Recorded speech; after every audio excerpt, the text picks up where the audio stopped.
Well, good morning, everybody. Thank you for coming. I know, a little enthusiasm, a little coffee, a little, here we go. Friday, getting ready for the weekend. Let's get this thing going, get the blood rolling. So first off, thank you for doing this. I definitely want to take a little bit of time to get to know who's in the room today. I know some of you, I don't know many of you. So we definitely want to do some things to get you either affirmed as to where you're going and what you're doing is either gonna work, if it's not working yet, or maybe to change a couple things. We only have about 90 minutes, already down to 80.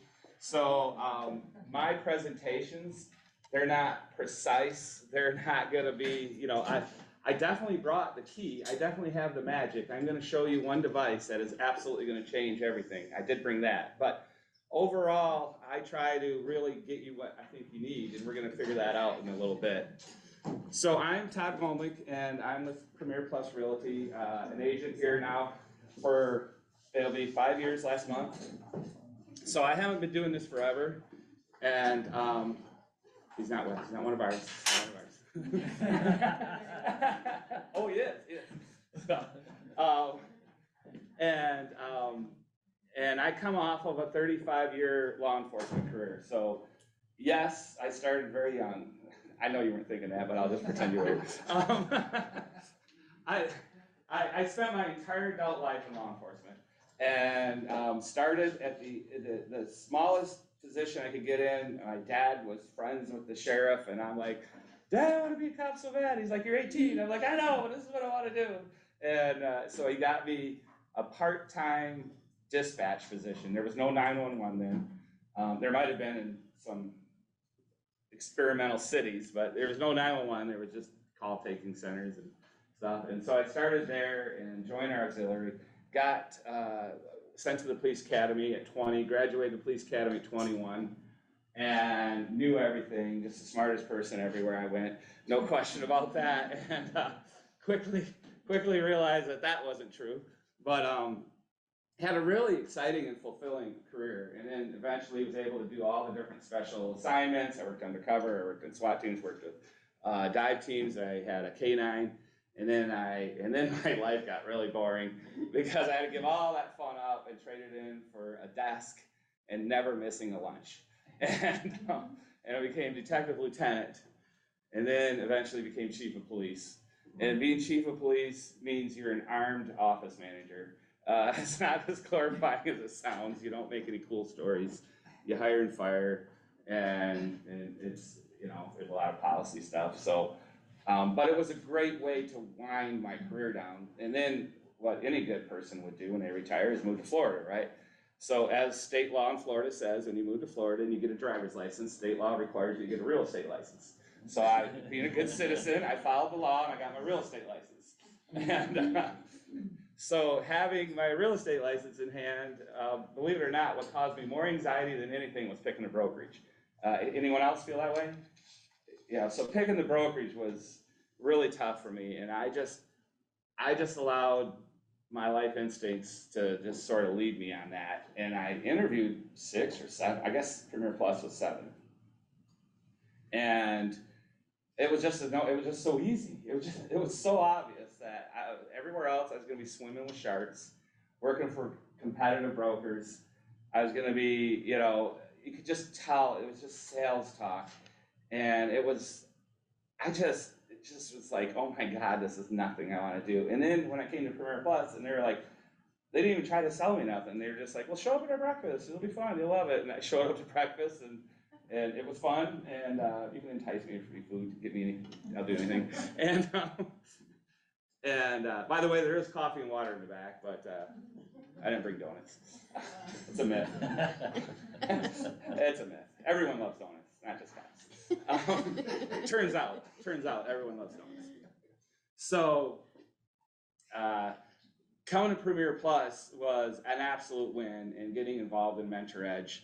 And I'm very proud to say that I learned how to set goals, and more importantly, after my first year, I learned how to set more aggressive goals. I met my first year goals, so they weren't too aggressive, but I had no idea what to do. Who here has been told to set goals and you're like, well, what the heck does that even mean? setting a goal. Thank you. I was like, what did he, I mean, of course my goal is to make $100 million, but should I be setting a $100 million goal, you know? And should I be, where should my sales be? And I just was like, it meant nothing to me when you told me to set a goal. It just meant absolutely nothing, because I didn't understand what a first year goal for a person who moved from out of town, who doesn't know a whole bunch of people, what should that goal even look like? I can guarantee you it's almost going to be different for every single one of us in here. So as I started working with Premier Plus and they started adding tools and first off, is everyone here Premier Plus Realty agent, or we have some non? And I know I'm only asking because I know that since we're hosting it, I know the majority of us are. Is anyone else from another brokerage? Because I don't want to be talking all Premier Plus if I have another brokerage in here. There's nothing to sell?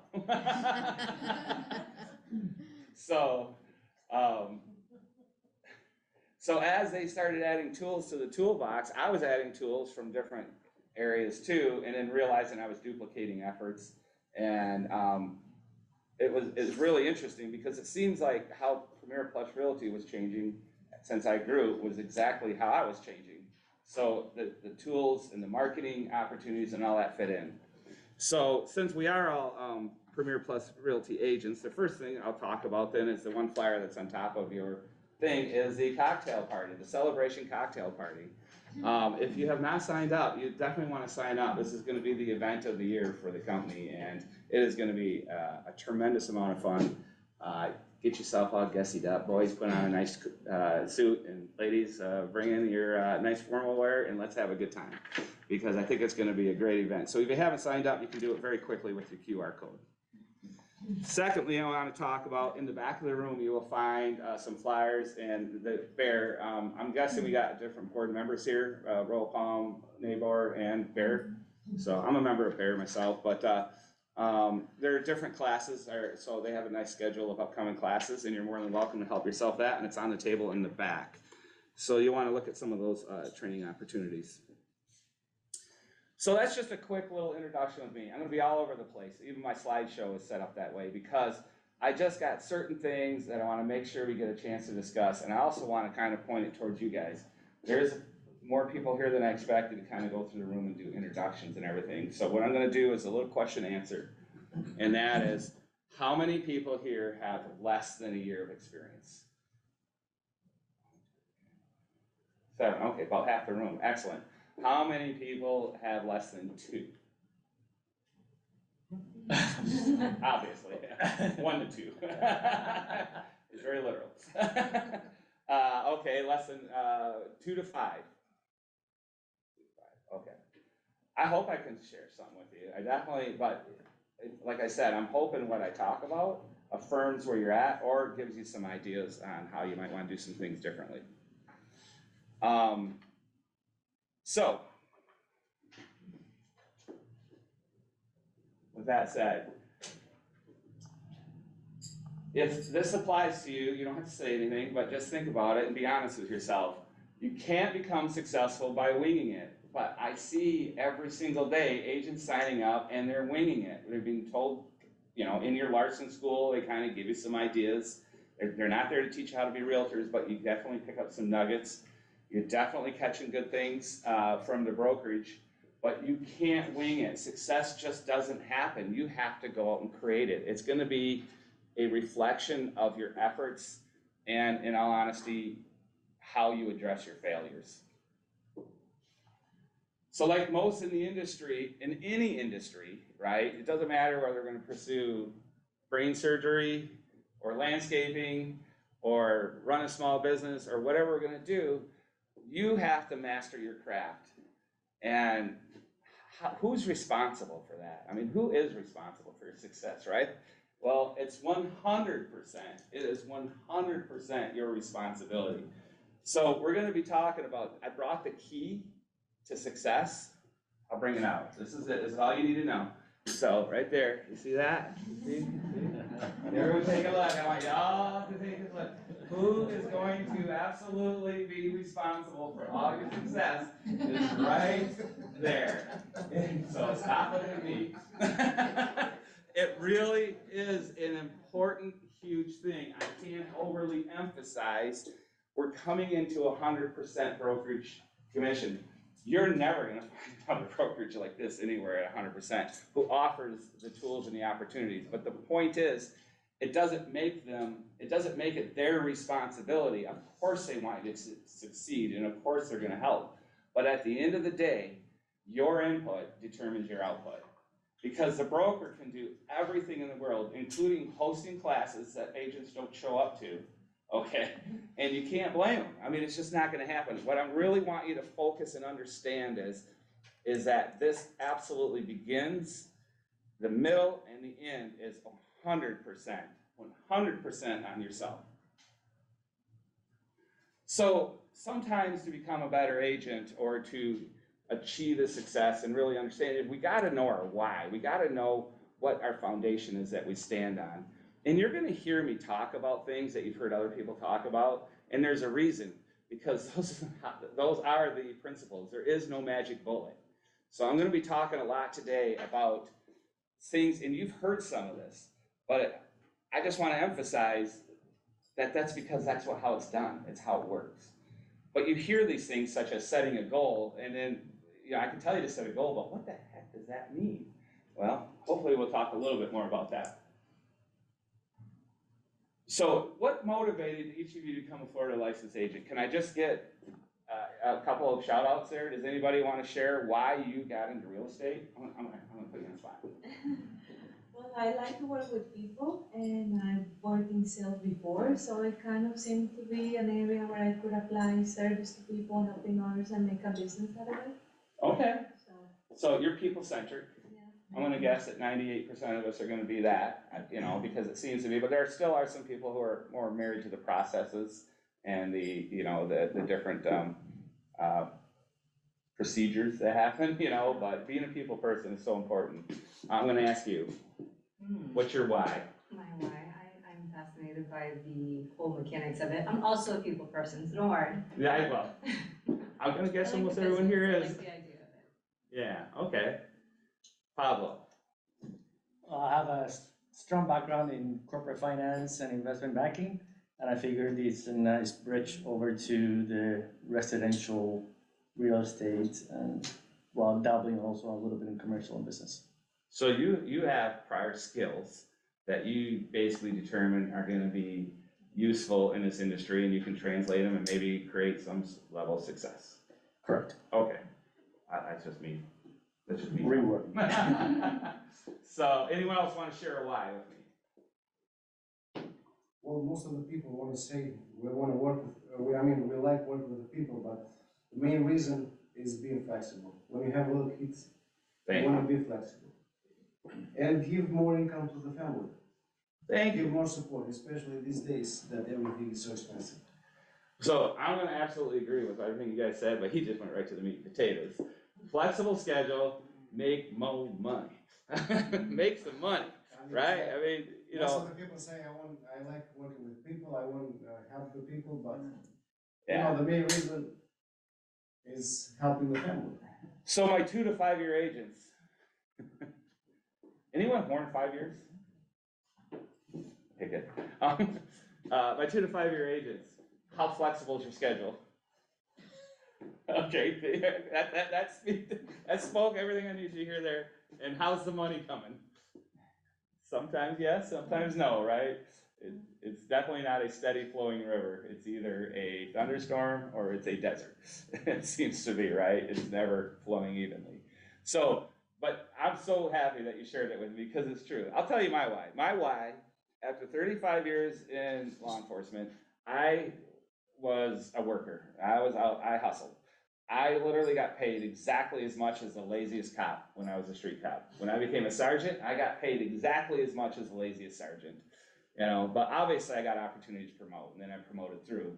So it did assist me, but at the end of the day, I'm working way harder than Pablo. I'm out there, he's doing nothing, as little as he possibly has to, and at the end of the 2 weeks, we go to the bank and they're identical. Like, this is BS, right? So, now what do you get out of a 35-year career in law enforcement? You get security, yeah, you get a nice little pension, and it's not, you trade in wealth for security. I retire in my early 50s, I'm going to go after the wealth. Now I got the security, I go after the wealth. My thought was, hey, I work harder than most people. So if I work harder than most people, I'm gonna make more than most people in real estate. So my efforts are gonna be exponentially rewarded. That's why I did it. And sometimes they are, and sometimes they aren't. But when I'm really honest with you, when they're not, I look back 90 days before and I found out I wasn't doing a whole lot. I wasn't really working that hard. I was hanging out after I got some of those nice checks. Then I go and I use that flexible schedule. I take that flexible schedule and enjoy a little time, and the money starts to run out, and you're like, I gotta go to work. Then I do a whole bunch of work, and I notice I don't make any money for at least 90 to 120 days, right? So what you really need to do is, if you really understand your why though, is it will absolutely help you when it comes to setting goals, to setting your schedule, and to really being true to yourself, right? To really setting your business up to understand what it is you're actually trying to achieve. My other problem, and I know a lot of people have this too, is I'm competitive. So I got in real estate and I knew some agents, including the agent who sold me my house. I'm a better agent than him. There's no question in my mind I'm a better agent than him. I didn't know it at the time, but now I do. But I'm competitive, and if I find out that this person can make, 5 million in sales, it's like, wow, that person doesn't even know what they're doing. I can outdo that. And I'll literally just do things just to sort of outwork and outpace people. I'm just being honest with you. That's how I am. I know some of you guys are the same way. So I talk a little bit as it's being different today than before after you received your first year of your license. Let's go to the last question. Is selling real estate in Florida harder or easier than you thought it would be? Harder. Anyone with easier? For me, it's both. And sometimes it's right. Sometimes it's easier, but I'll tell you how I got some of my sales, and then you'll be like, "Well, no wonder you thought it was easier." But it was through a lot of creativity. But it's hard. I mean, this is hard stuff, right? You want a flexible schedule and make a lot of money. Guess what? If it was that easy, everyone would do it. And here's the interesting thing about Florida. The reason I joke about getting your license, your driver's license, and getting your real estate license is because that's what seems like everyone does, right? But are they all having success? Not even a tiny fraction of them are. They'll do a deal, they'll help a family member do a deal, and because they're not committed. And they realize that it's hard. It's absolutely hard. No question about it. So I touched on this a little bit. Do you fully understand the 100% model? I know people in our company don't, because I hear them say things, and I hear them because, believe it or not, it cracks me up. I got courted by a couple different companies, and you all do too, right? So if you make a couple sales, right, here come the vultures, and they want to steal you away. So I just always, no. And I have some really good reasons. If I get to that point, I'll share some personal stories as to why I am just such a fan of our brokerage. But these people, they'll try to steal you away. So I've always, no, ignore it. So one brokerage, I said, they got me on the phone. So I'm like, and I don't know who does this. We hate salespeople, right? So we hang up on them. Have any of you actually talked to salespeople to see if you can improve your skills? I do that now. And I had a little bit of fun. And so I tell this person, I said, I will be more than happy to sit down and talk with you, but you need to understand something before you want to really truly invite me. I am not changing my brokerage. I am not changing anything. If you honestly believe it's worth your time to sit down and talk with me knowing that, then I will sit down and talk with you. And of course, it's like challenge accepted, right? So you go in and they've thrown some very big signing bonuses, like almost a whole commission. $15,000, $20,000. I mean, that's easy to make in a commission now, right? They throw in these signing bonuses, they're all proud of themselves. And guess what they offered me? They offered me everything here, and then they offered me everything here, and then they offered me this. They offered me my own website, and they offered me my own glossy printing services, and they're gonna do these business cards, and they're gonna do all this stuff. I'm like, you're a split commission. Well, we'll start you at 80%. I was like, wow, thank you. I feel bad for the person who actually does sit down here and signs in with you.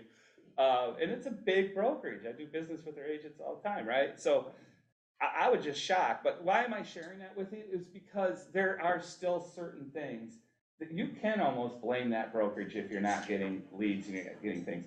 The 100% brokerage, and I'm going to break this down quick and easy. Again, we're not going to beat you up too bad here on time, but in the 100% model, that's awesome. You're getting all this money. You get to keep it all but a couple $100.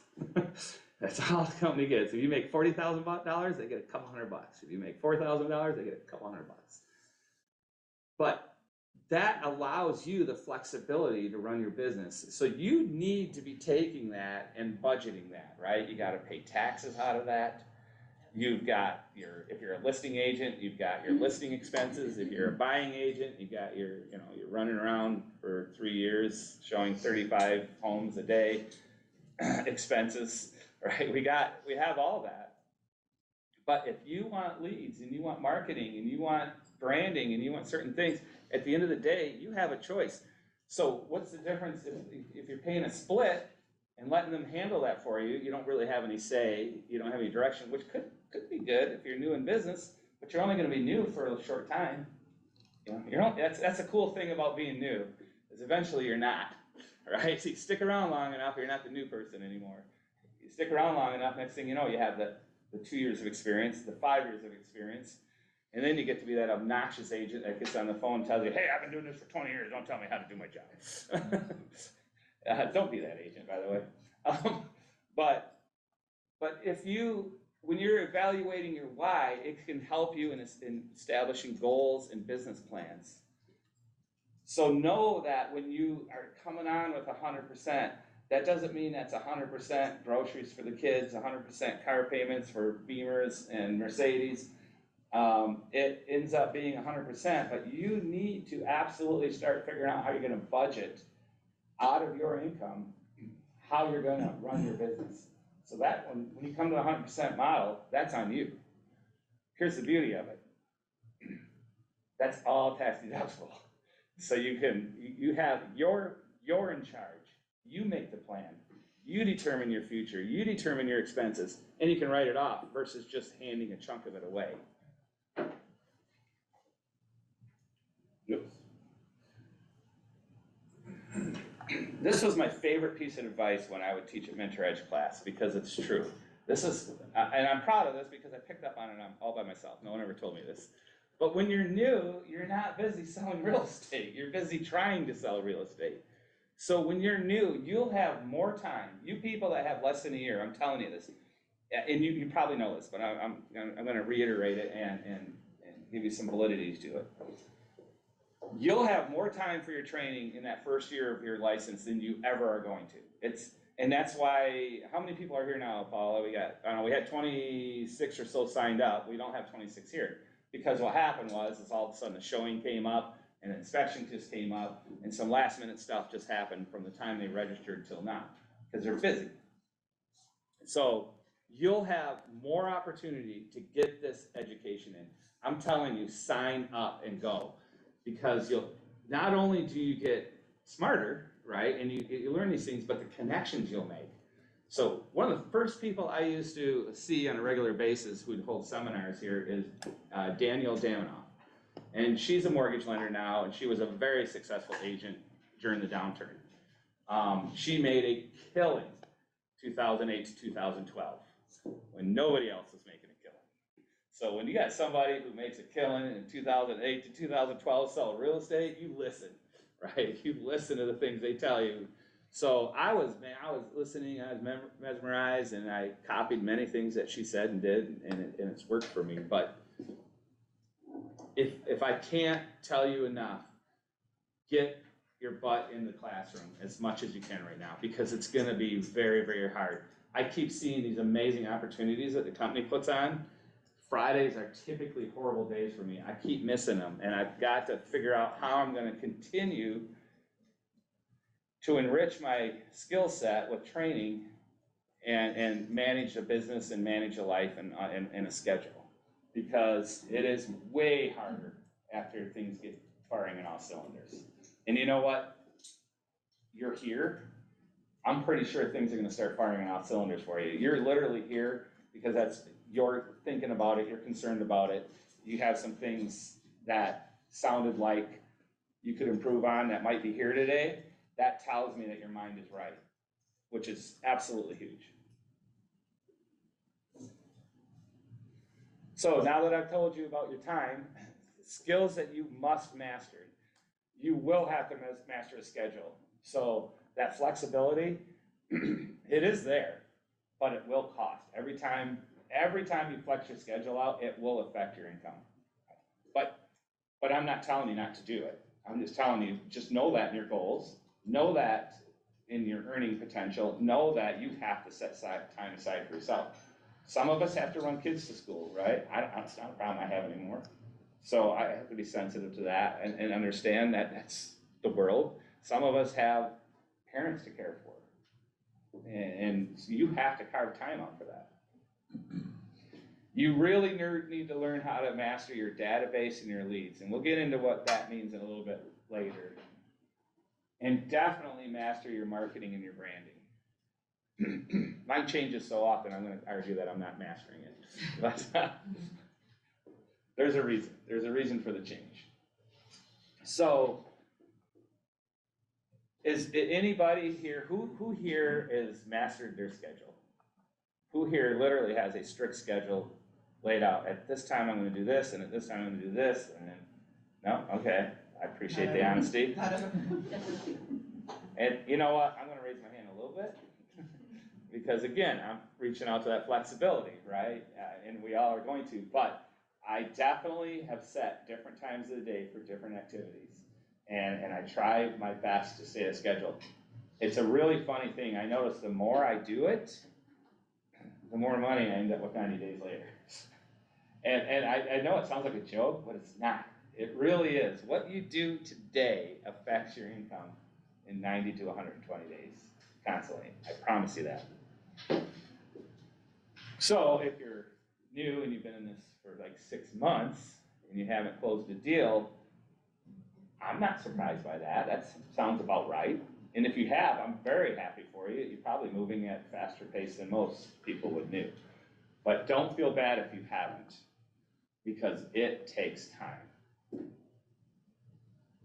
The good news about that is once things start rolling and you stay in that schedule and you stay doing what you did, then it just starts building up this energy and this synergy.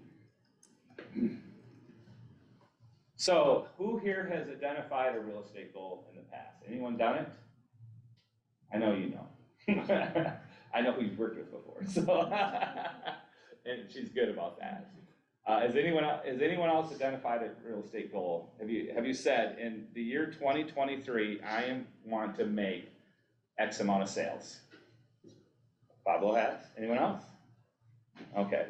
We'll definitely talk maybe a little bit more about that topic than I was planning on, because believe it or not, the goal is how you're going to do it. So do you know how to set a goal? When should you do it? And I set my goal, and now what? So I don't have slides that go on each one of these. I'm not that person who sets up a PowerPoint. Here's what we're going to talk about today.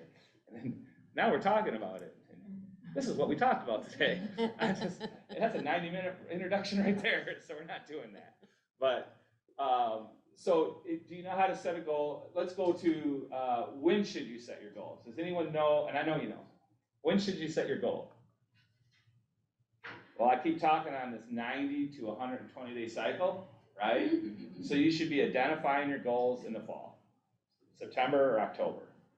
So by September, October, so if you did a goal for 2023, you should have probably done that in the fall. Doesn't mean it's ever too late.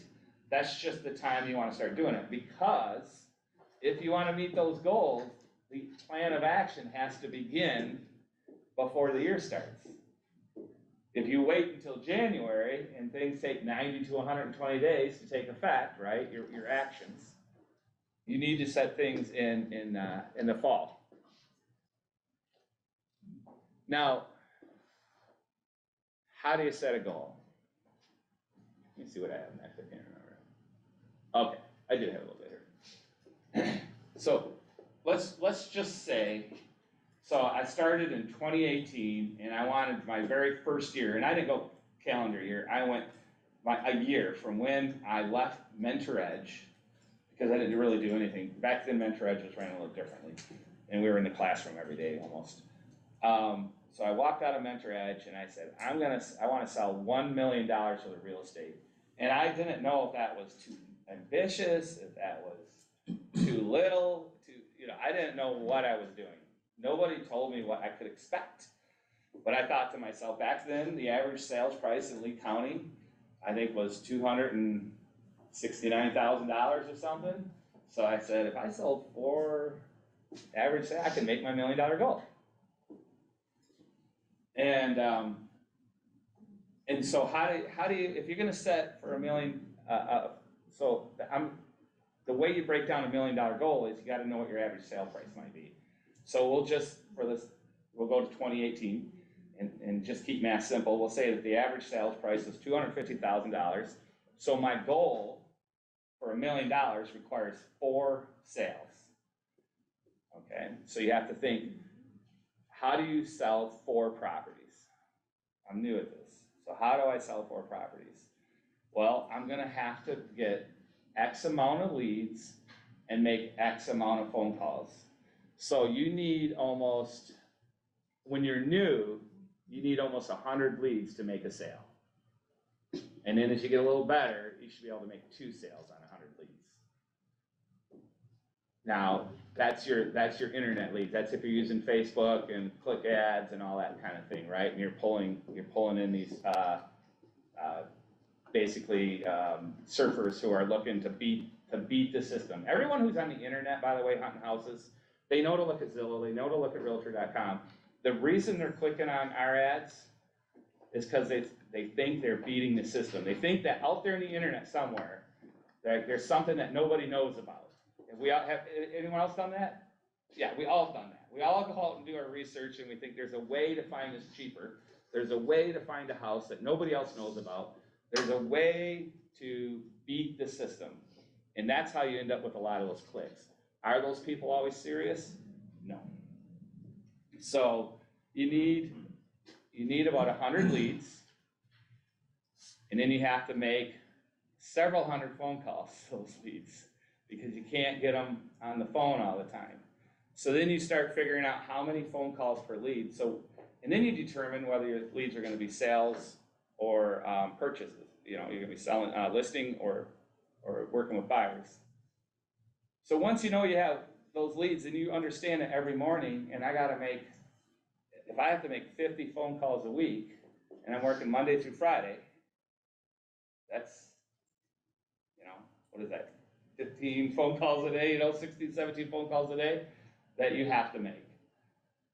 It's not necessarily connections, but if you're calling new leads, you're calling them until they answer. If you're calling people you've talked to before, like sphere of influence people, people that you know, you can leave them a voicemail.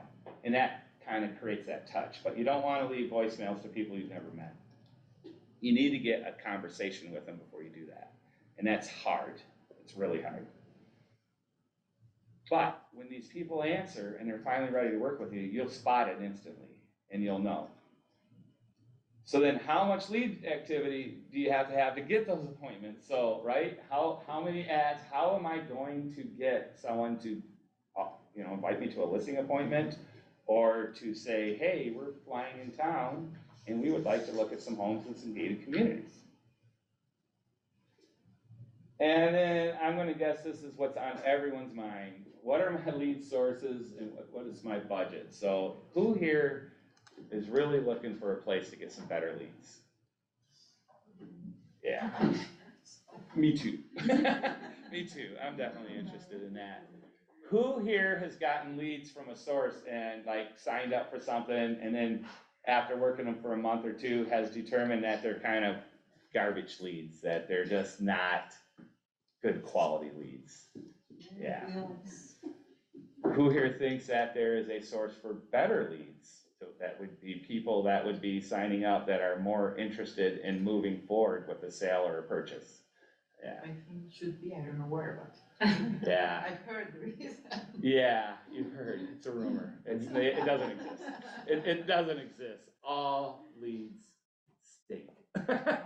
No, I mean, in all honesty, it's really, they'll promise you that there's action-ready leads, but there isn't, and if there was, you would pay so much for those.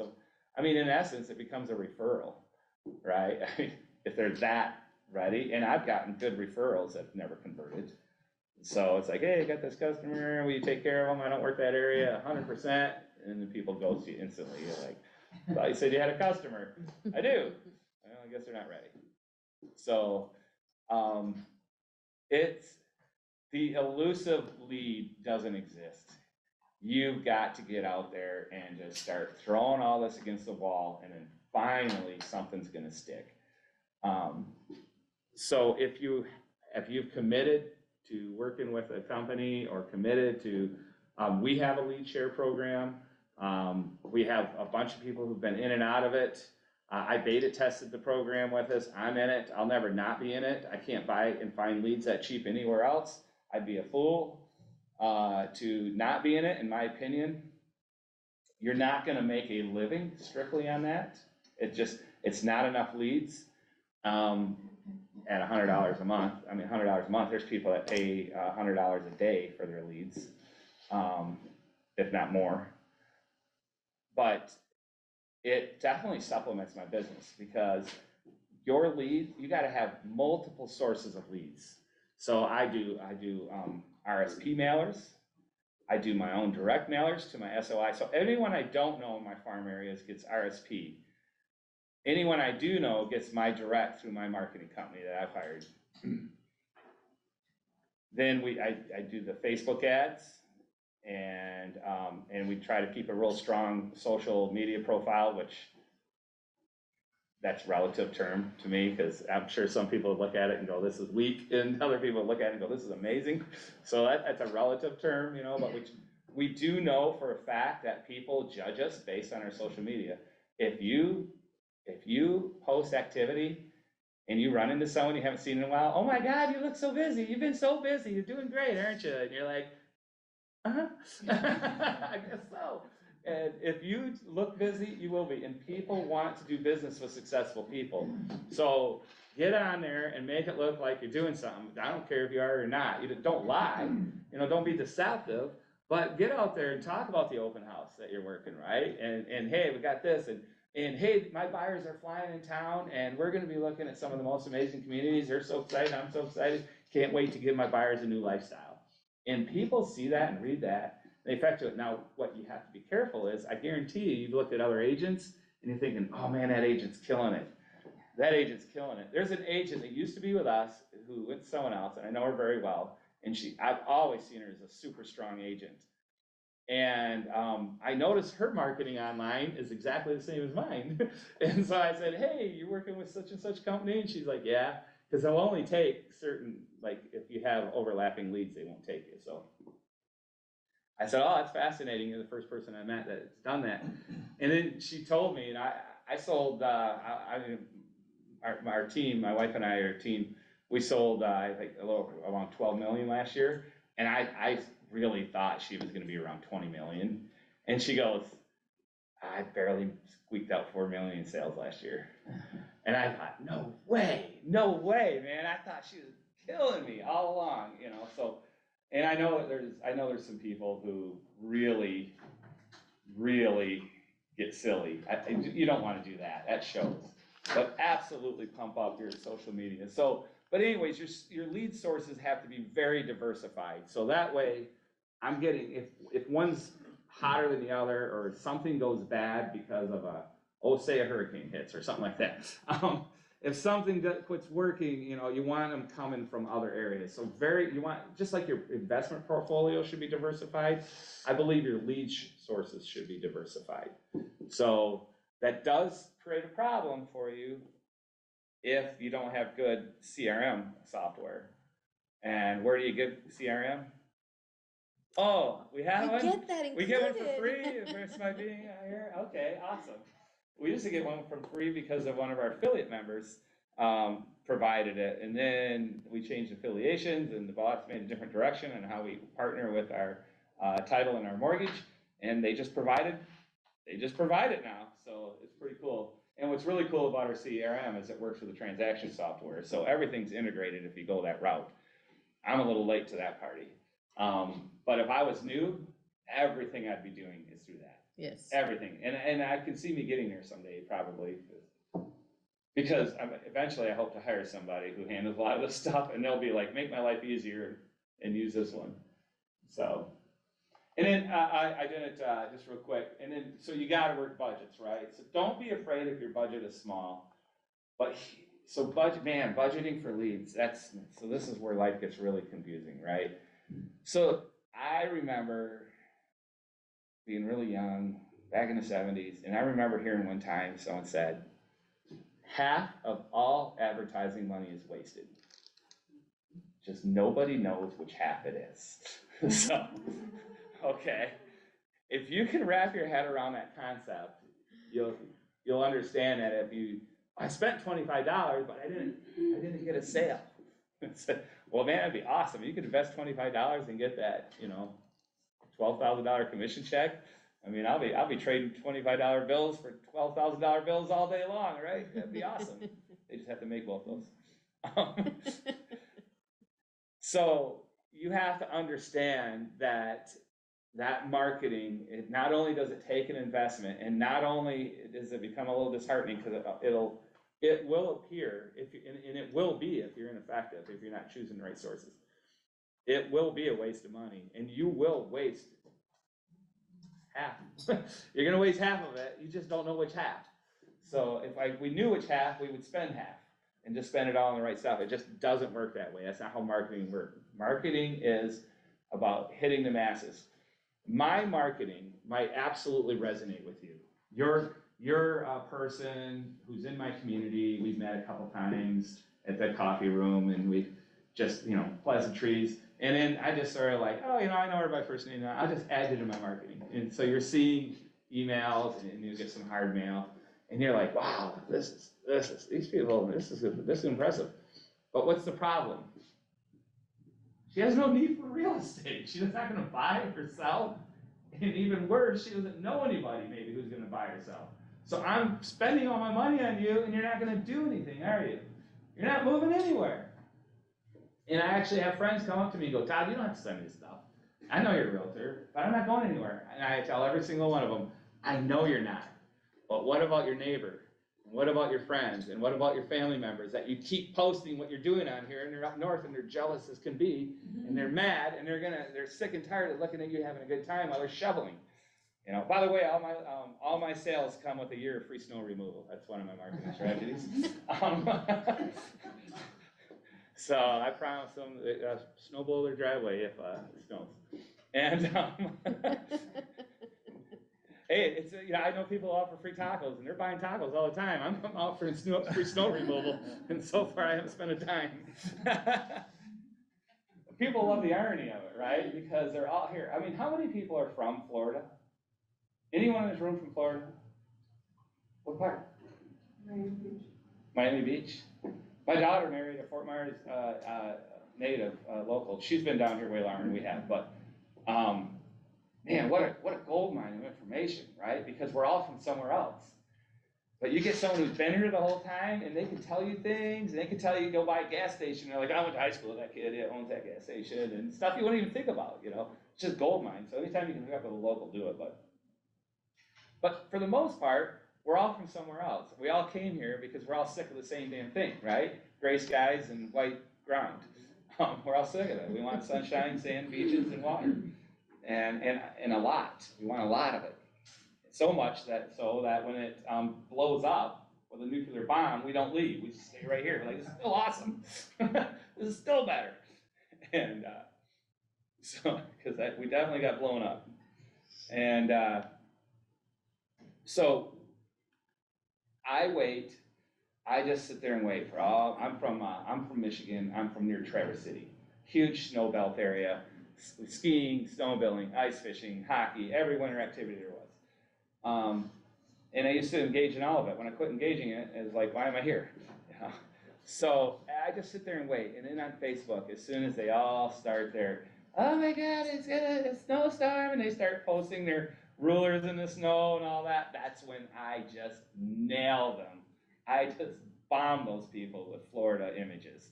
And, you know, the old, it's a foot of sunshine, you know, we've all seen the memes, right? And you just start hitting those people. They will hate you for it, but love you because they understand that you're doing something they want to do, and then you can create a conversation. Anyone else do that? You guys wait for the bad weather and then just, I haven't done it for the spring because I know more good weather's coming, but literally my SOI at home, they were all like, oh, 83 degrees, can't believe it's 83 degrees, we're all doing this, we're all doing that. And literally the next day they posted 2 inches of snow. Literally, that's the north, right? Mm-hmm. I mean, it's, I'm just like, I'm not gonna hit you between the eyes in this one. I'll get you. You guys know I'm here from listening to me all winter. So you have to budget and source your leads, and that really is the tricky part. That's gonna depend on where your business is at this time. So why are we even hiring real estate agents, right? I mean, the law doesn't require it. You know, I mean, if you want medical treatment, you're required to go to a licensed board certified, physician who is the only person allowed to do that. Same thing with legal help. You have to have a licensed board certified individual to hire to do that. You can't go practice law on your own. So why are we hiring real estate agents? And, we have the iBuyer model out there now. And of course we've been, Zillow has actually helped us recently.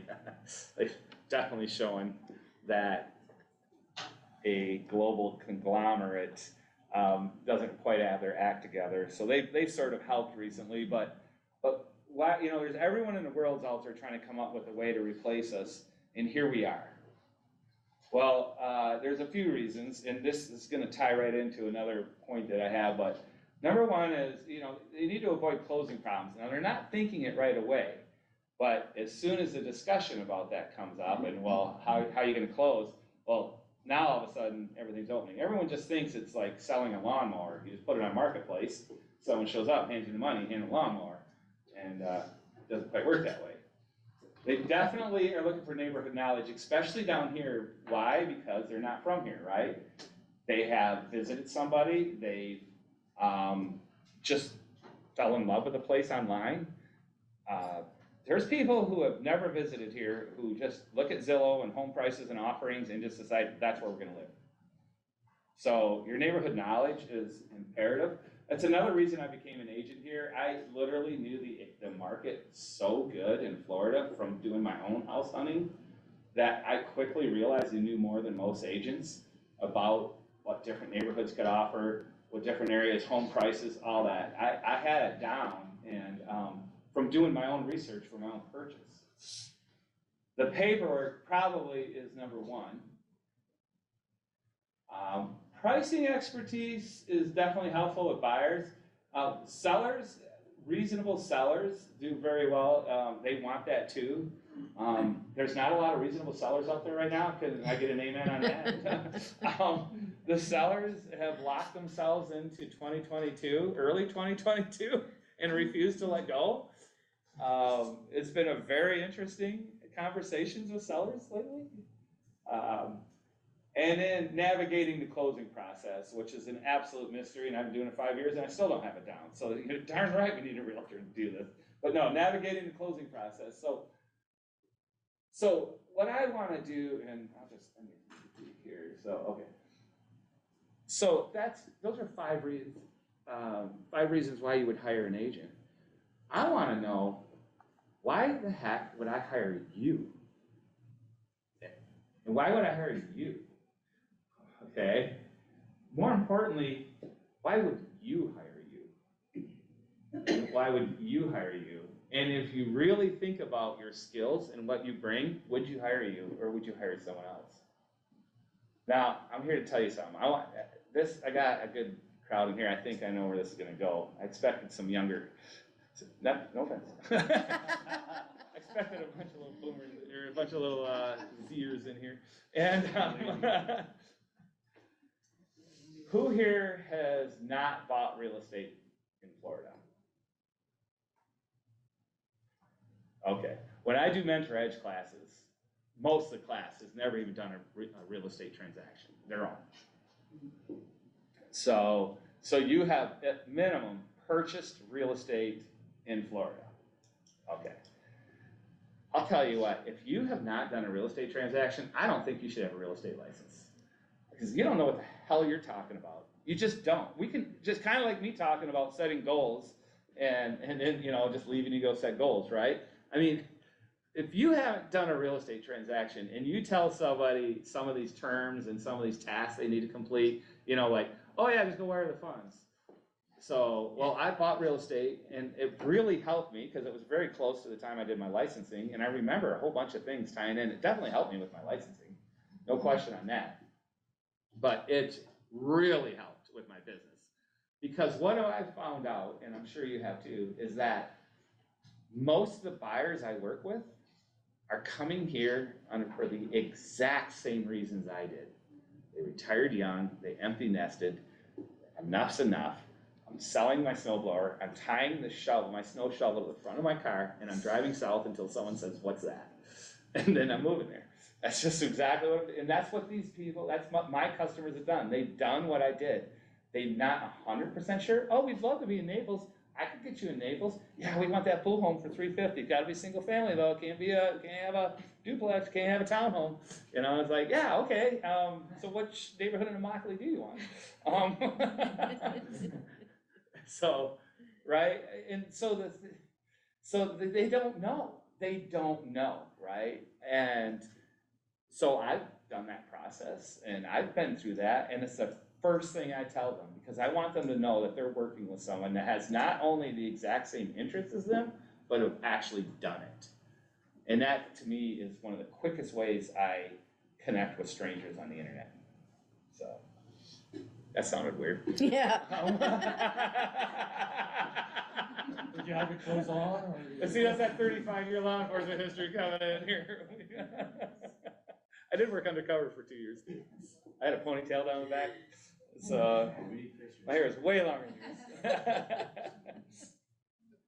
So if I can't ask you to take anything away from you today, I want you to really honestly answer this question to yourself. Would you hire you? Would you do it?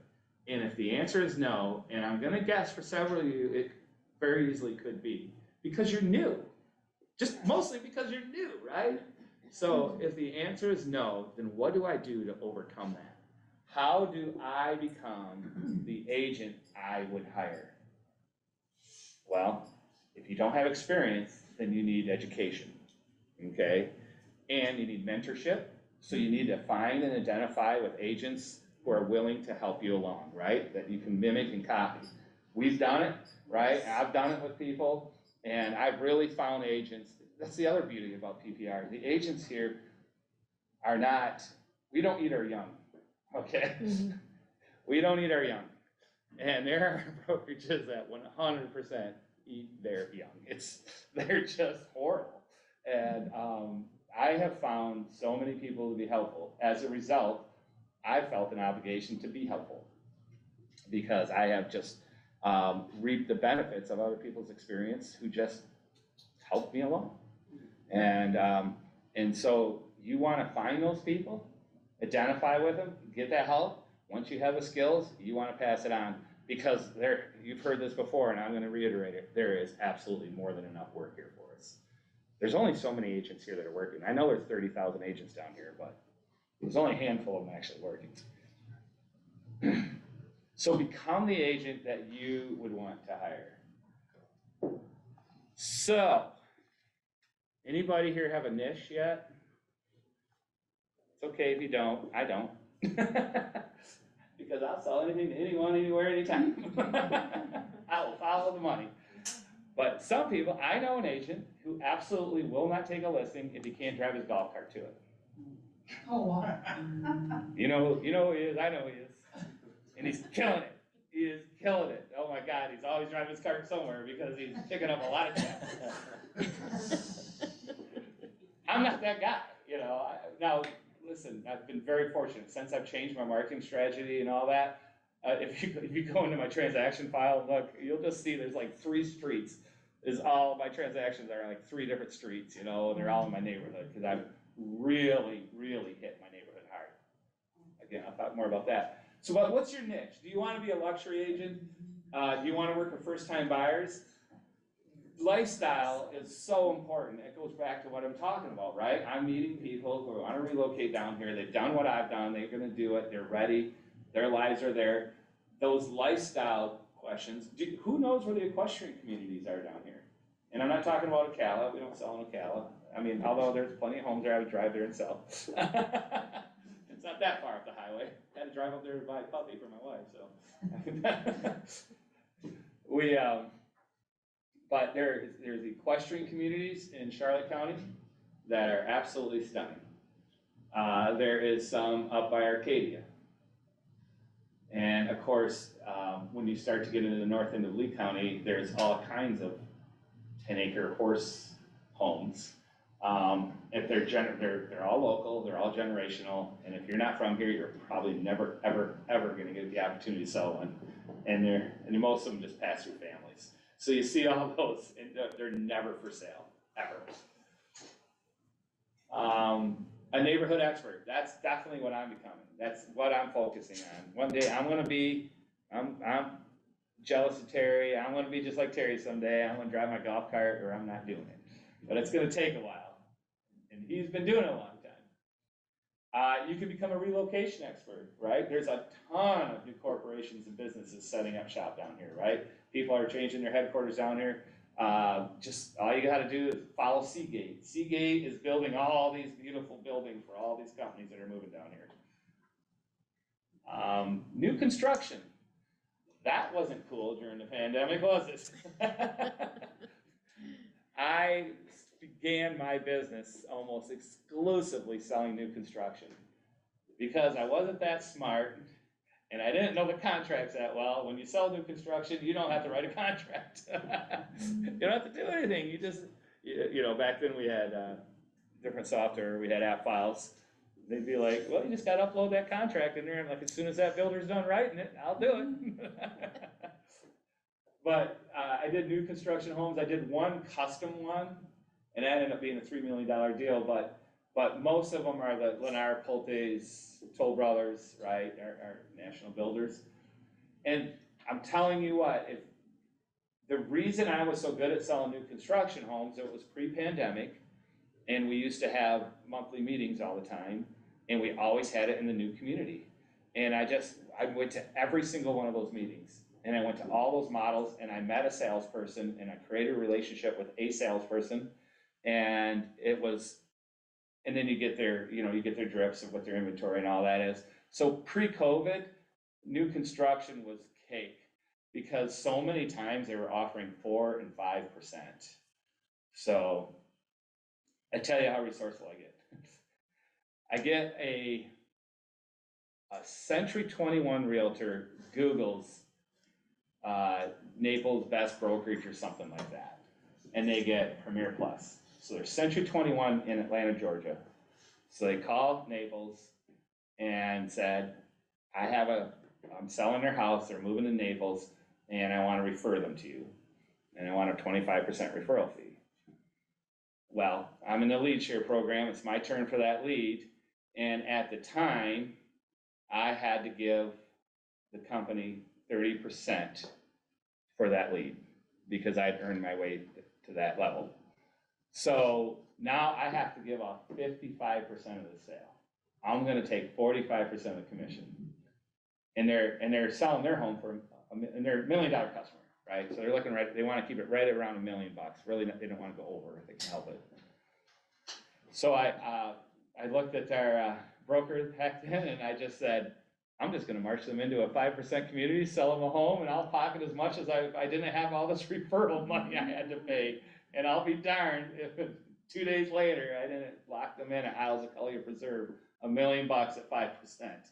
So I only got 45% of that 30,000, but or that 50,000, but it was darn near exactly what the commission would have been. So, and I didn't do anything they didn't want to do.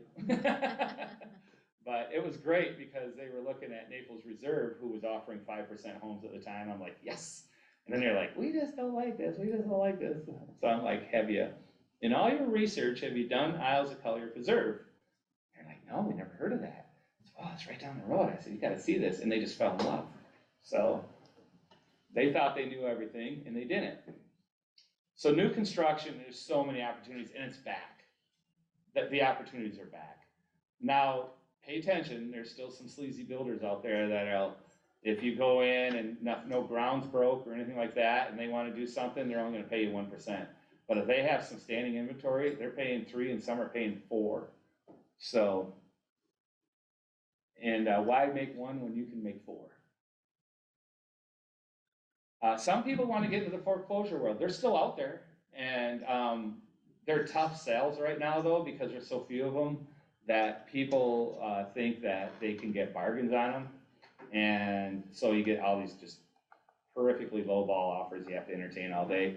But if you have a skill set, or you know a banker, or you have a relationship with someone, and you can get in that is being a kennel-fed dog right there. You just sit there and someone brings you the food.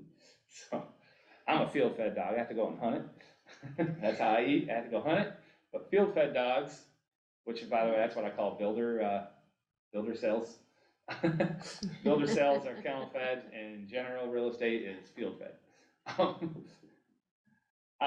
If you're a fix and flip or an investor property opportunist, based on your banking history and stuff, if you're not watching those opportunities and have contacts and making phone calls, hey man, this isn't on the market yet, but I'm aware of this, and you'd be the first to know, that's providing value. That's how a realtor provides value to a customer.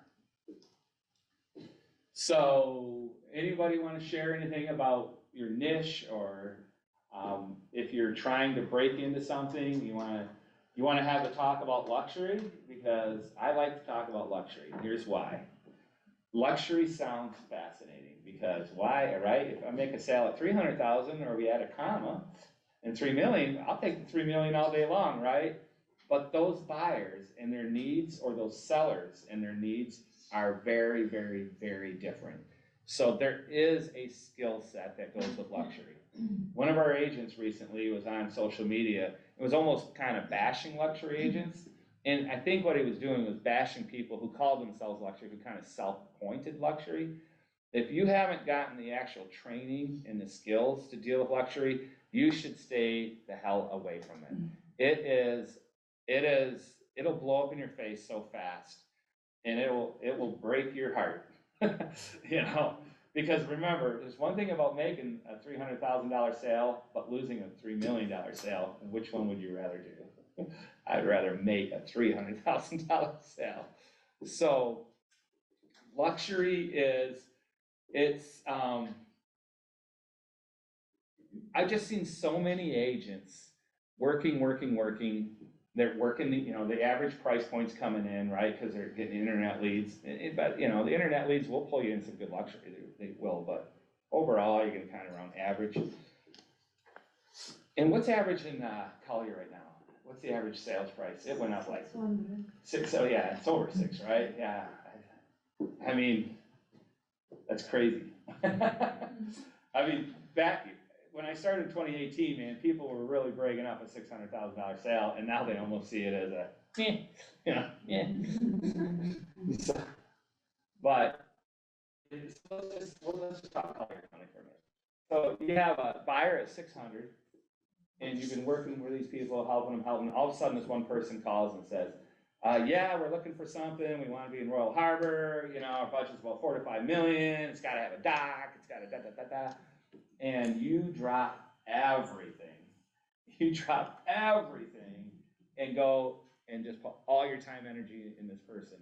And then after helping them, and then you get them on a drip, and you do a few things, and you have a conversation, and then it just goes dark, and nothing's happening. And in the meantime, your $600,000 lead has gone off and bought something with someone else. And I've seen so many agents do that. So what's happening is people are becoming enamored with the price point. They're becoming enamored with the potential for that income. And I tell you what, I hope every single one of you do a $5 million sale in next year, because it is absolutely something to celebrate. It is super cool, and it's not even that big of a deal around here anymore, but it is absolutely, it will make your year, one sale like that. But if you drop everything and you start focusing on those, and those leads are harder to convert. Those people typically have bought more houses than you sold, okay?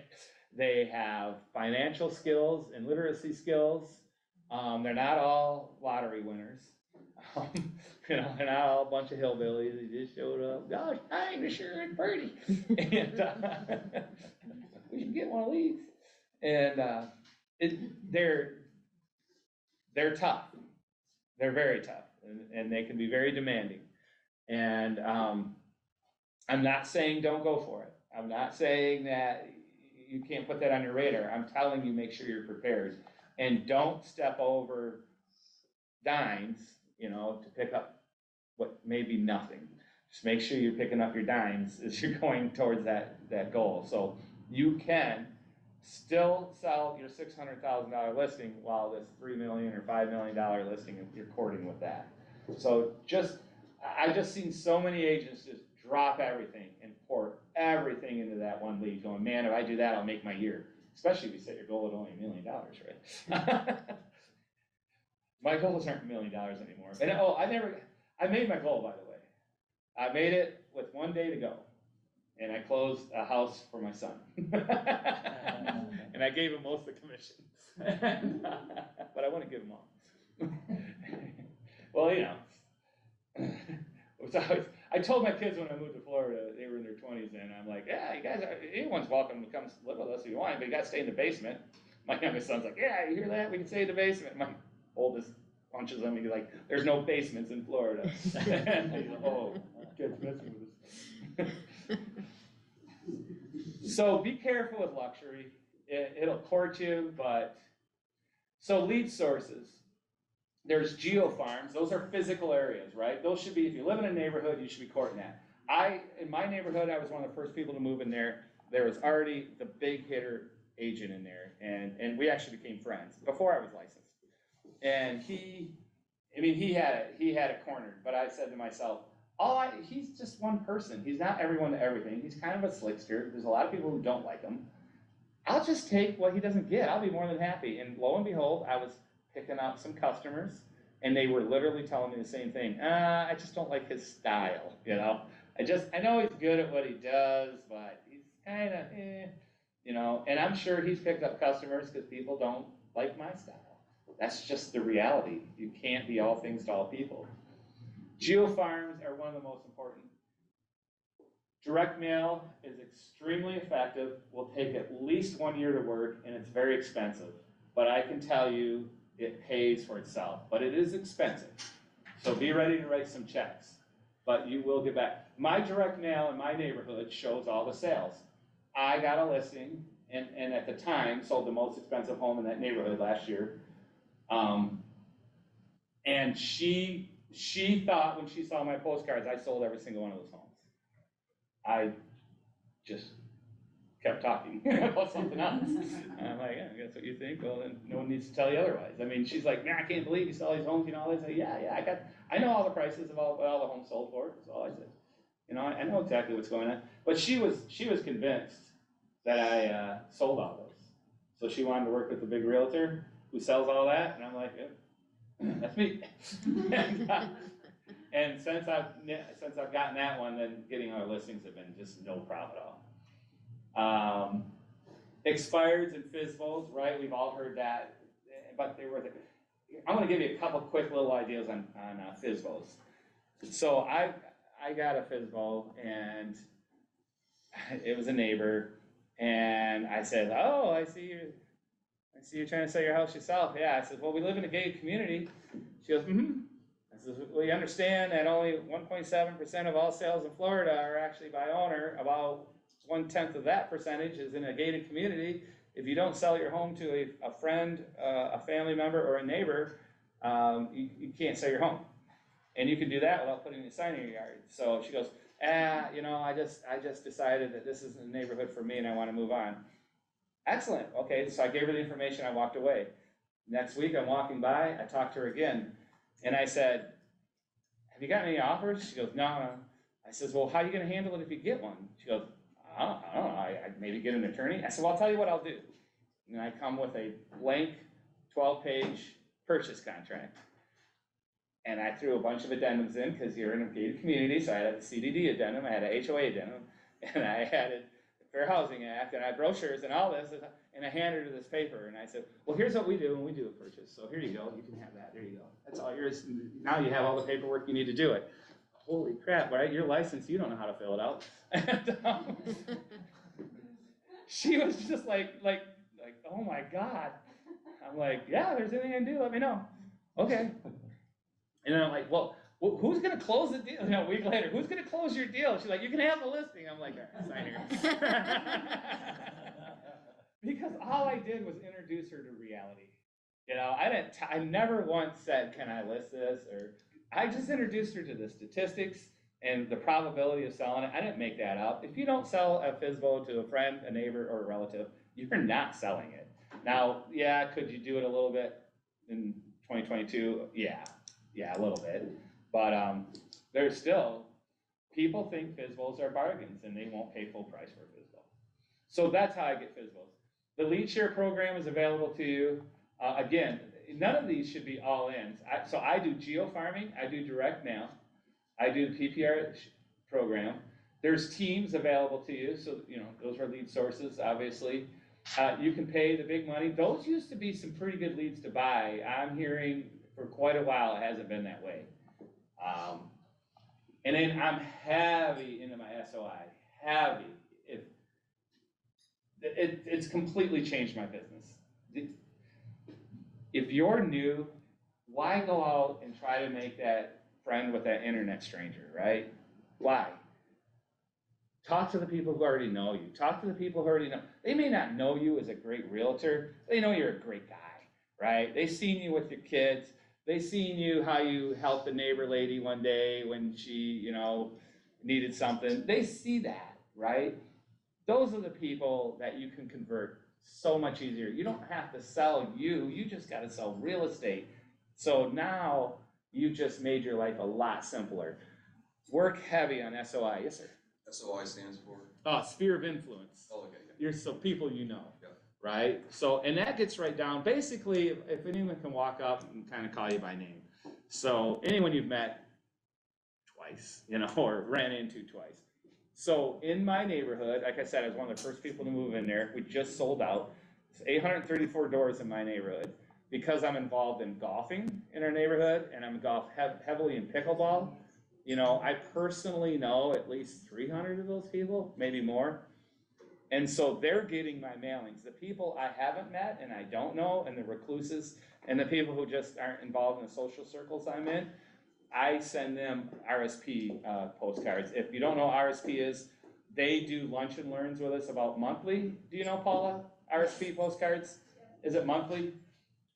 Yeah, and you can find farm areas that are available. So they won't sell the same farm area to two people. You get one farm area, one agent. Yes? What is it? Sorry, what does it stand for if we wanted to Google it?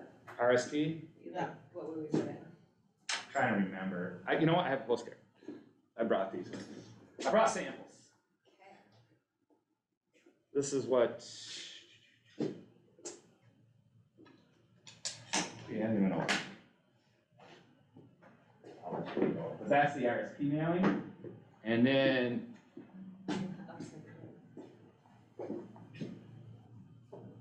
so I have different. Todd, what does it cost you to do like a mail like one? So RSP is over $1 a piece.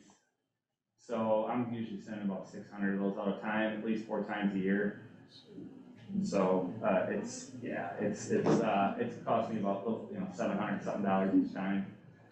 But I mean that one sale that I told you about, I mean my commission on that was $26,000. Yeah. So when you spend a couple $1,000s over a couple of years, it's pretty easy to justify then. And then these are just some examples of our team. So this is a home buyer consultation, buyer closing services. Here's a, I'm gonna just pass these around, you can just kind of see. That's the one that the lady looked at and thought the sales that you'll see in there, she thought I sold every single one of those. And then I have, I think I have a seller one, or,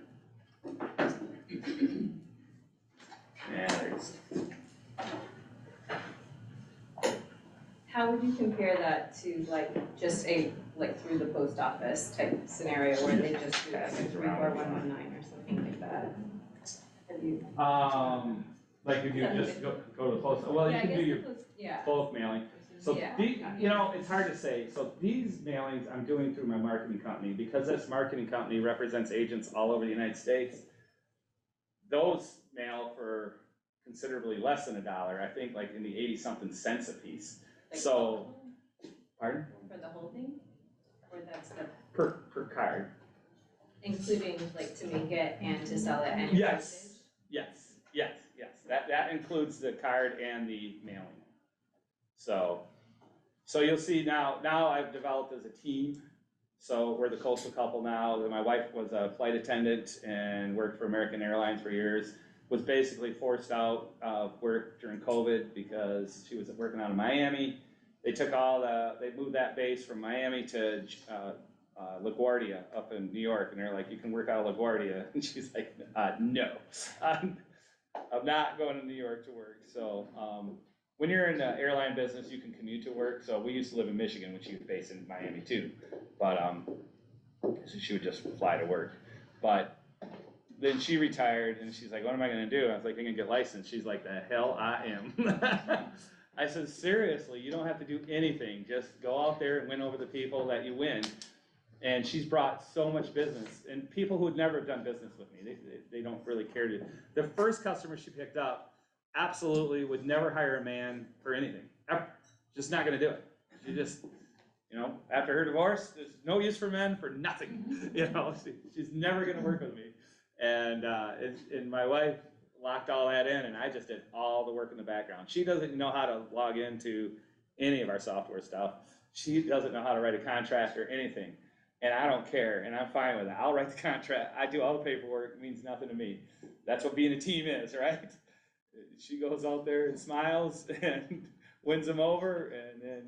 And I found very early in my real estate career when I was showing homes, I'm usually showing to couples, right? I found that the men were trying to get me to gang up on their wives to get their way. And I'm like, man, if you need my help to convince your wife, then I'm on your wife's team. Because she's clearly making the decisions here. So I'll talk curtains and carpet all day long. I don't care. I ain't gonna talk about your 3-car garage and your golf simulator in one of the bays. As much as I know that's what I want. And I'm like, Rod, go get him, buddy. Right now we need to sell the house before you're gonna get that. And so having my wife gave these other wives someone to sort of grab onto and be like, hey, what do you think of this? And hey, what do you think of that? And it has absolutely changed my business.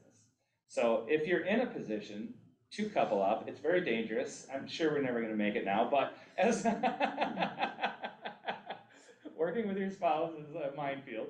But she's fabulous. I mean, she is really smart. She just, and she's just not a real computer tech person. So I'm like, just I'm not gonna waste my time teaching you something you don't even wanna learn. So if you have the opportunity to couple up or partner up with another agent and go male, female, I'm telling you, it's changed my business.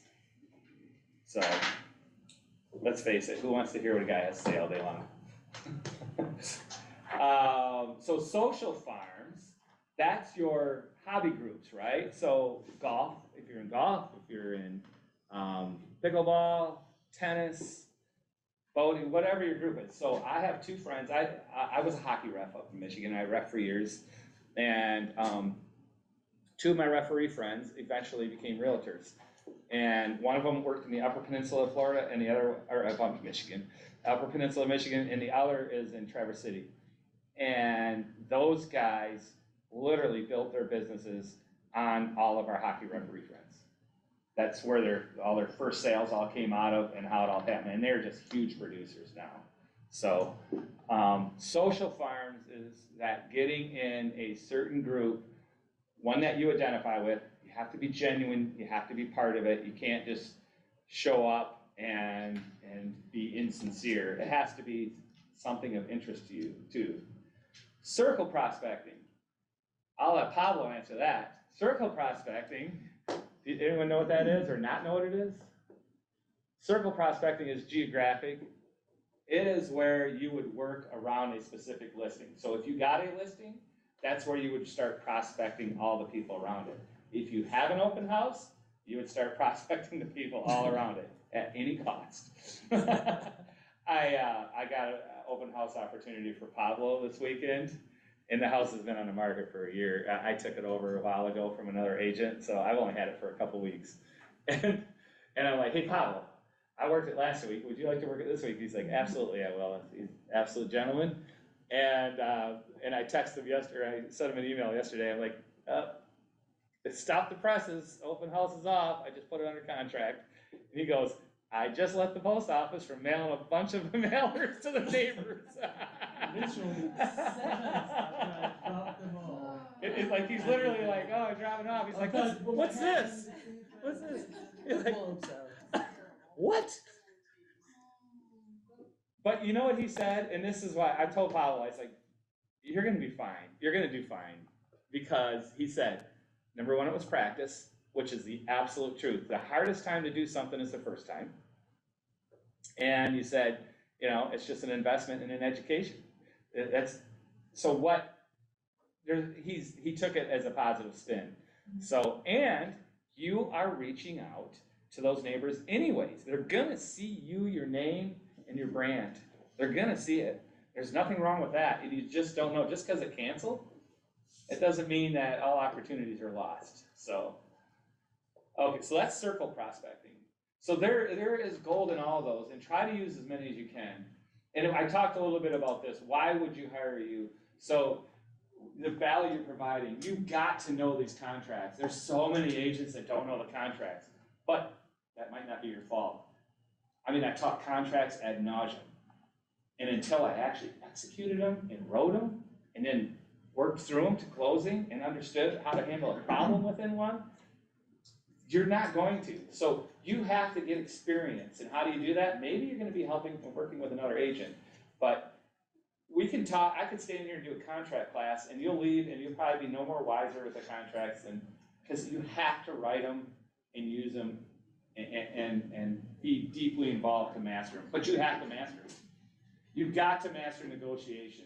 All right. If you're representing buyers, your value is getting them something less. If you're representing them sellers, your value is in getting them more. Okay. And negotiations is a huge part of that. What's the number one rule of negotiations? Whoever speaks first loses. And what do you do when you sell a house? You're already speaking, you're putting the price out, so you're already at a disadvantage when you list. So, first one, throw a number out, loses. The MLS is the absolute magical tool. You have to become good at it. I know I'm telling you what you need to do and not showing you how to do it. I got an hour and a half, and we've already used it. So, I get that. But you have to. And how do you do that? Well, this board has classes every month, all month, every month. And Jeff and Kevin, you call them, they answer. And I hear some of the techs at Neighbor, Jeff and Kevin have both told me that they're wonderful too. I don't know about Roadmall. But I hear great things about our technical people on the boards when it comes to these skills. I know for a fact at Bear, these people are amazing. You have to have neighborhood knowledge, or, I mean, every now and then, yeah, you're gonna do a showing, it's gonna be your first time in there. But when I landed my $3 million customers, they were internet lead, and I hadn't sold anything even close to that. Matter of fact, I had to hurry up and sell a house or it was gonna be my third Mentor Edge transaction. And I didn't wanna share that, commission. And they thought I sold 1 million houses. They did, because what I said was, and I was not lying, oh, I've been in here. Yeah, you gotta see the amenities in here. Yeah, I've showed this. Yeah, we've been in here, we did that. And I can tell you what my customers liked and didn't like about it and all that. And they just thought I've been doing this forever. And I became friends with them, and I taught them how to play pickleball. And they're like, you weren't in Asia very long. I said, oh, did it show? No. I said, okay. But the secret's out. They figured it out. But they never asked. And most people won't, but that's another lie too. So who has told you that no one's gonna ask you about your resume, or nobody's gonna ask you how many homes you sold, or that? That's not true. There are people out there who will absolutely ask you that. But none of them have been serious, so I guess it didn't matter. So the lifestyle, we talked a little bit about the lifestyle on the other slides. And then if you don't have a strong vendor referral network and you're not working with a strong set of vendors, by the way, vendors isn't something that it's not dating. We're not dating, right? We're not casually dating vendors. I strongly suggest you use the same vendor and create a strong relationship. Sharing the love doesn't necessarily work. I had a title person. He is a friend of a friend. He was an attorney. But it became abundantly clear that he was going to do nothing for me. I was never going to get a referral out of him because of some other contacts that he had who were going to get that. So I changed, and I changed to Title Plus. I use Kyle now exclusively. It's been super easy, and it's gone really well. I'm not going to be giving Kyle one every now and then someone over here one, because title people, it's like being on the internet dating site with them. It's, hey, how about over here, I can do better than that. It's obnoxious. And I get that, but I suggest that you have, that you don't share the love, that you create your relationship and that you use someone exclusively. But your other vendors would be like home repair things, roofing people, cleaning people, pool people, all those different, and those you typically want to have a list of so that you can refer to in a list. And by the way, if you have someone in a list that you would really like your guy to get this or your gal to get this, just put them on first. They're going to call the first one. So give them 3. So if you have a customer, it's like, man, we need a pool cleaning service. Oh, here's some really good pool cleaners. And if you have someone that you really wanted to be a pool cleaner, they call, just put them first. That's all you have to do. I know someone who actually puts them first and makes the font just a little bit bigger. Okay. So this is going to be my big takeaway for today, and I know we're running out of time, so if you can stay a little bit, that's great, and if you can't, I completely understand. You probably have important schedules. But this, if you can kind of master this, your business is going to soar.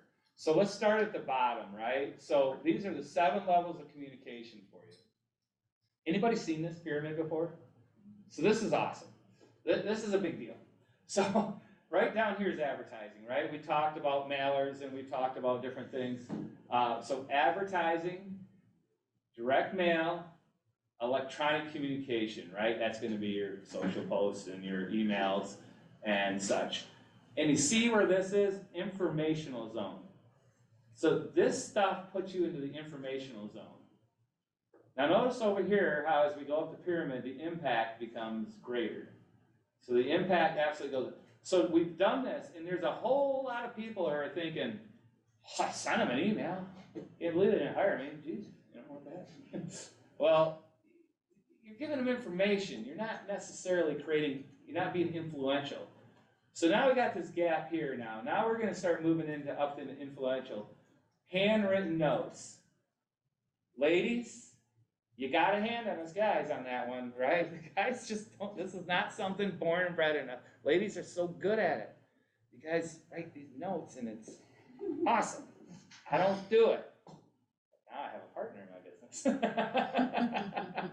And she's gonna get tasked with that because she doesn't write any contracts or she doesn't do any computer work. So this is perfect for her. But these handwritten notes, and it's so funny because every time I hear about handwritten notes, right?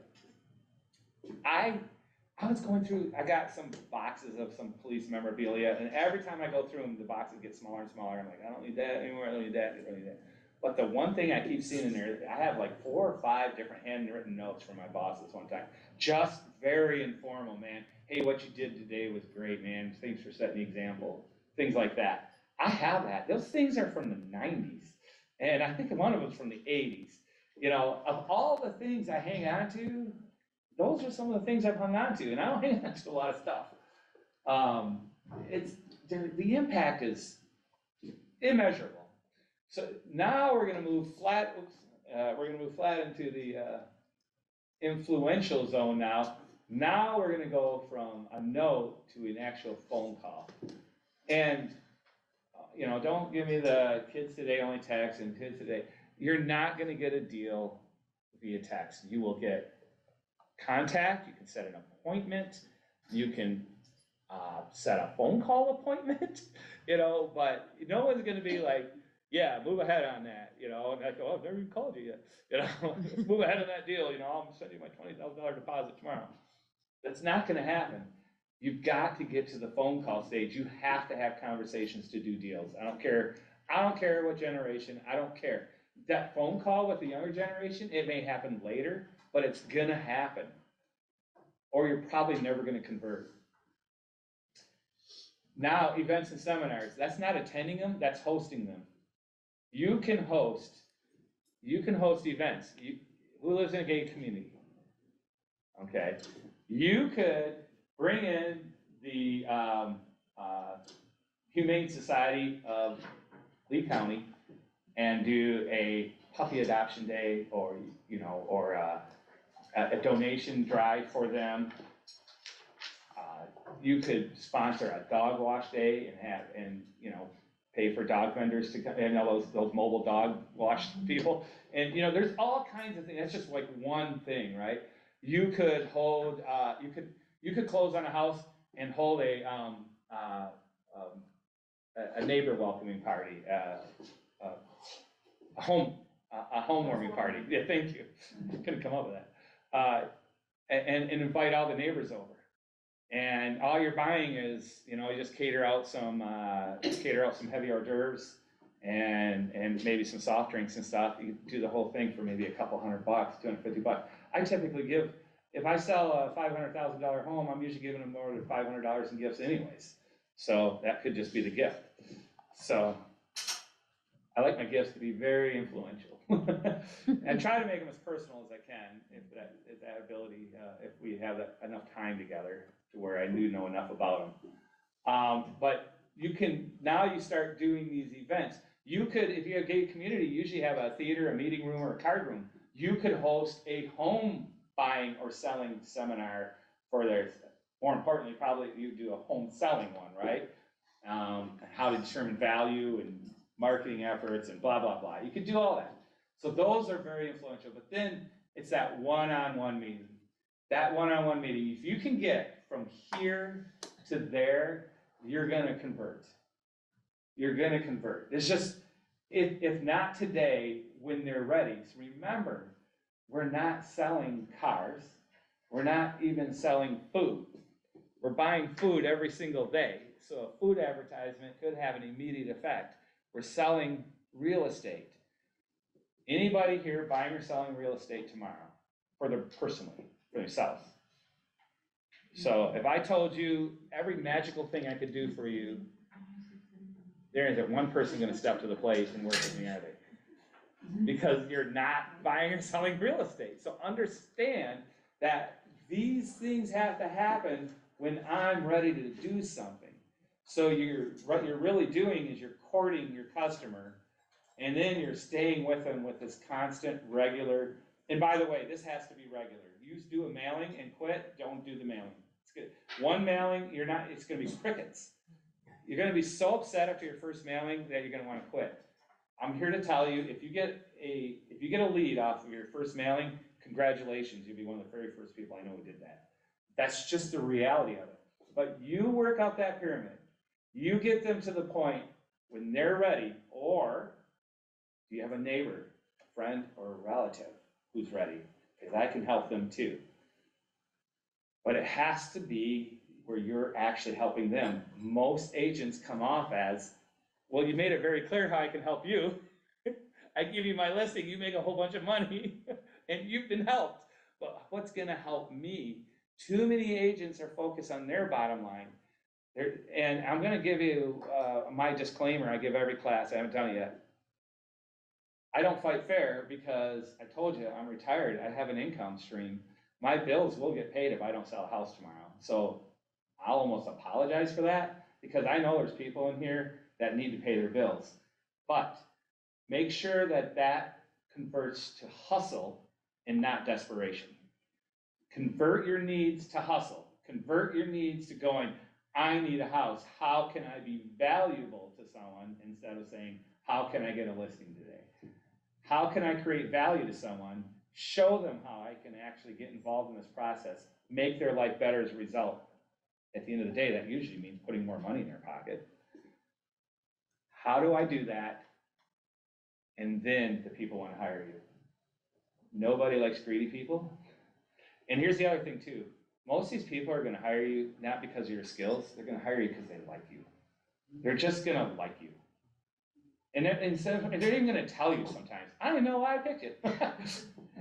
but you know, most people tell me that I appear to be very honest, and I give them the good and the bad together. I make sure that I'm not just standing there like some rosy salesperson, and they can see that I'm very knowledgeable on my communities. But that's usually what I hear from people I don't know, that when I start working with them, is that you're giving me the information I need, and you're being honest, even when I don't necessarily want to hear it. But you have to frame it. Remember, honesty without empathy is just being mean. So I learned that along to life. I used to just be honest. All right, so we have this available to us. That's in your handout. And those are your marketing tools that are available to you. But I promised you that I would be all over the place. Up and down. So I've taken you on a little bit of a ride. We've gone way over time, and you're here, so I really appreciate that. What questions? I have a question. Absolutely. Which internet platform works better Which internet platform works better? to get leads? For what? To get leads. To get leads? The one you I mean, use? which one? I know, that's a pretty cheesy answer, which I don't, if one worked better, there would only be one. Realtor.com and Zillow are very expensive leads. Zillow is, I think, the most expensive. I think Realtor might even beat them, but Realtor is the most expensive. they're expensive. Have you ever tried Google Ads or Yelp Ads? So Google Ads requires time and money. So Google Ads is like mailing. It won't until you get your optimization up on it, you're not gonna see a lot of results. So it's kind of like mailing. It takes a while to get the impressions, and then it starts paying off. AdWorks is a company that sells stuff. I've heard mixed on that. Like I said, I'm happy doing the leads with the company right now. You know, it only guarantees up to 10 a month, but some months you'll get 20. It's our company, PPR. We have a lead share program, and it's all click ads. So you'll sign up. It costs you $100 a month. They take your $100 and they buy $100 a month of advertising in click ads. So for every person who comes on, they just put that money in, and then so if you have 30 people, you're getting 30 people's worth of click ads. If it falls down to 15 people, we don't have 30 people with click ads anymore. We have 15 people with click ads. So, but again, at $100 a month, the amount that you would get would supplement your business. It won't make your business. There are ways to invest your money into advertising, and there's companies out there that do it. I could not tell you what the best is. I really couldn't. But I do know that some of them get very, very pricey. But I would talk to an agent that you know is doing it. If they're having success and they're happy, copy them. That was one of my other. Question. Is it worth it to boost all the Facebook or Instagram? Boosting is not as influential as ads on Facebook. Ads are different. I know the gentleman is doing good. With the, How's this going around? Well, it doesn't take, because success has a way of being heard. You're right though, boosting, don't boost. Yeah. Ad is where you want to go. If I boost, I'm doing it to try to build likes. I just want likes. If I'm just trying to maybe let some more people see some things, it's just a cheap way maybe to start adding a few people to your thing. You had your hand up? Just like most tangible top 3 for people who are getting started, have very little money to invest in this, but time. What would you do? If I had time? Basics, yeah, time but not money. So, I got my license, and I told you I was one of the new people in my neighborhood.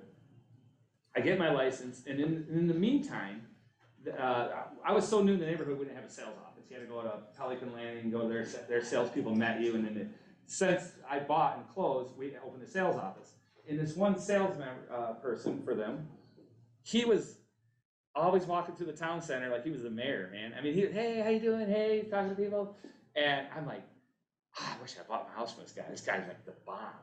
And he really was. He was just the most gregarious, coolest guy there was. So I got my license, and I just walked into his office, and I said, Roy, I got a license. I ain't never sold anything, but I'm here to tell you, I intend to run a whole bunch of people through the sales office. And when I do, the only person I want them to talk to is you. And he's like, man, thanks. I said, no, really. As the other people walk around, they're mad, they're angry. You're just like the nicest guy in the world. And I already know that my customers will be in good hands with you. He's like, thank you. When that happens, that'll be exciting. 2 days later, he's like, hey, Todd, I got these people, and they're a little short on down cash. If I put you on the deal and we bump it up to 4% commission, will you give them back 1% at closing? I said, well, let me think about that. Yes, I'll do that. That's how I got my first sale. So what's the answer to your question? Get the hell out of your house and start talking to people and creating relationships and just seek out these opportunities. And there's people like this gentleman back here. I don't know where he's at on his ads, but there's a whole bunch of people around, and we have them in our company, and it's a mystery sometimes. You got to find it out. There are people who will let you work their leads for 30%. So if you can find those people, they're not going to just let anyone do it, but they usually like someone new that they can have that shows ambition and promise. And that's how I got my next 4 sales, was by hooking up with a person like that. So I would say, I don't know if I could answer that question because I just don't know you, and I don't know where you're at and what you're doing, but I bet if I talk to you for 30 minutes, let you tell me about your life, I bet I can point you and like, oh, here's what I would do if I was you. Paying 30% is better than being part of the team. 50-50. 30% is no big deal. So typically, if people are buying ads, you're gonna pay 30%, and if people are referring straight, you're gonna pay 25%. So that's typically, some people, depending on the ads and the lead. I saw a person hand over a $4 million deal in St. Pete back in, and I was listening to her on the phone, right? Because that's what you do when you're new. By the way, hang around the office a lot. You'll learn so much by hanging around agents. And she says, I'm gonna refer this off to you. We haven't met yet, but I'm here to tell you, this is a $4 million lead. He's gonna close, he's gonna spend money, and I'm gonna want 40%. And then I heard her go, good, then we can move ahead on this, good. So he said flat out, yeah, I'll take 40% of a $4 million deal. So it's negotiable, but yeah. I was just gonna add to that, because I'm fairly new, like this is going into my 3rd year. Then that's good. Don't let her kid you. She's good. The very first year, I connected with another agent that I thought needed help, and like, I just like you take me? And she did. And we got, out of my first year, I got 5 deals on one open house. So anytime and now people are wanting you to do open houses because things are sitting longer on the market. And if you just look on join our Facebook group, the Premier Plus private group, they're advertising all the time. Who wants to be an open house host? Do it, because you'll meet, I did one last week for somebody and I got 2 new leads. So that's a, free. It's a good. Yeah. So open houses are great. This year alone, I picked up a double-sided open house, which first time I've ever done. I hear about agents doing it all the time. But I double-sided one of my own sales at an open house that closed a couple weeks ago. And then we had 2 homes for sale on the same street, 2 doors apart. So we had open houses. My wife worked one and I worked the other. And while I'm sitting in it, these people from Maryland called and they're like, hey, we think we want to buy this. And I'm like, okay, well, what are you looking for, blah, blah, blah. And I'm thinking this isn't the house they want. So I'm like, okay, well, I talked to him. Here, we'll FaceTime. And I FaceTime and showed him. He goes, oh, what's it? No. Well, long story short, no, they did not buy that house, but they just texted me 2 days ago. We're flying in on May 20th. We want to spend the weekend with you. We want to go home with something under contract. And listings definitely create business. If you don't have listings, open houses. Open houses will create business. No question about it. They don't work, I don't think, so well up north, but man, down here in Florida, they work. So, okay, anything else? Thank you. I hope that was Thank you. helpful. Yes. More than anything, Yes. I'm here to answer questions anytime. You call me anytime. I got cards up here, but I really enjoy helping people. What I've learned is that the more time I spend away from my business helping other people, I don't know, but it comes back. It comes back somewhere else. So I'm fine. I mean, you're not wasting my time. I can promise you that. The good Lord takes care of you, Yes, So, yes. all right. Thank you, everybody. Thank you, Todd. Thank you, Todd.